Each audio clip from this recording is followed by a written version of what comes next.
Oke, kita masuk ke penyensoran film. Ya.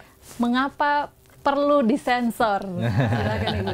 Baik, kenapa perlu disensor? Itu di undang-undang juga bunyi. Ya. Setiap film dan iklan film yang akan dipertunjukkan untuk khalayak umum wajib disensorkan untuk mendapatkan surat tanda lulus sensor. Oke.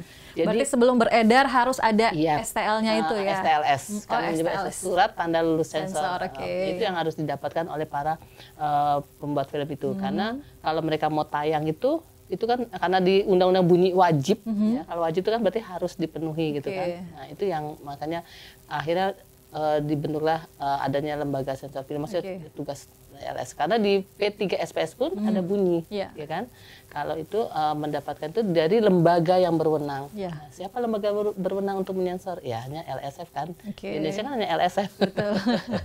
Tidak ada lembaga lain gitu. Jadi ada itu yang. Bentuk sensornya apakah film atau iklan film ini dipotong atau seperti apa? Iya, kan karena aturannya adalah kami melindungi masyarakat dari dampak negatif. Kita tidak bisa memungkiri bahwa konten apapun yang ada di sekitar kita itu pasti punya dampak, tidak hanya positif, bisa jadi negatif. Karena itu yang kami jadikan dasar dari penyensoran tersebut adalah penggolongan usia, yaitu menetapkan penggolongan usia yang ada di Indonesia.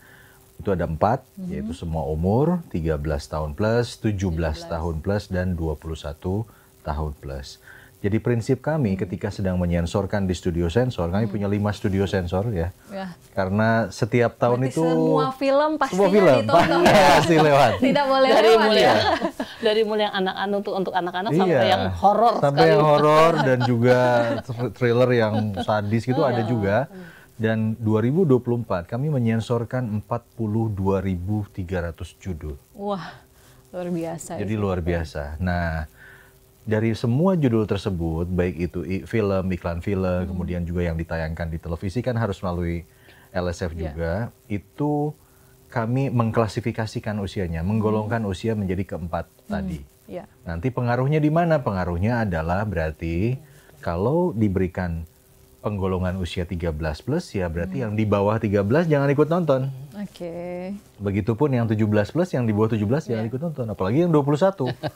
Ya kan? Harapannya seperti itu. Harapannya seperti itu. Tapi kan ini kami juga sadar bahwa sekarang tuh kan layar tuh sangat mudah diakses. Kemanapun kita pergi, layar tuh selalu mengikuti gitu kan.